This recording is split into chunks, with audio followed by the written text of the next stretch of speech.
Preview.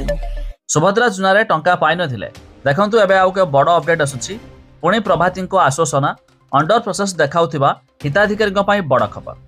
या छड़ा जदि आपण माने ई केवासी करन थिबे तेबे आगामी चतुर्थ पर्यायर टंका आपण माने मध्य पाई परबे नाही। आसंतु संपूर्ण अपडेट जानिबा ता पूर्वरो वीडियो को लाइक करंतु सब्सक्राइब करन थिले एबे सब्सक्राइब करी पाखर थिबा घंटी चिन्ह को दबाइ दियंतु।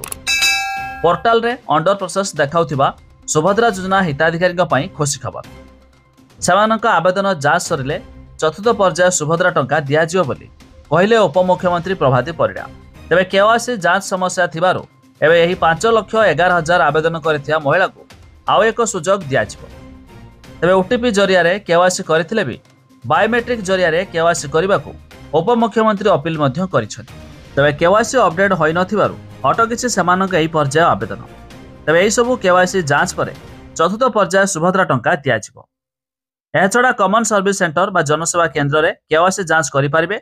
अन्यपटे एबे जाय 31,000 महिला ऑप्शन आउट मध्ये होइछंती सेमाने आउथरे अभियोग करि परिबे।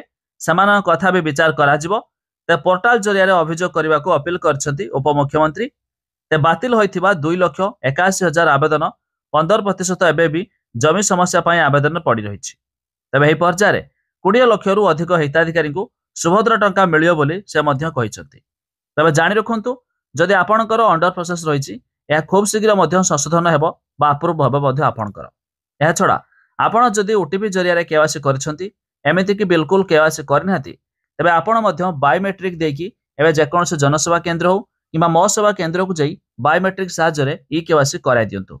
जा फरे आगामी आसीबाकू थिबा चतुर्थ पर्यायर टंका आपण माने पाई पारबे।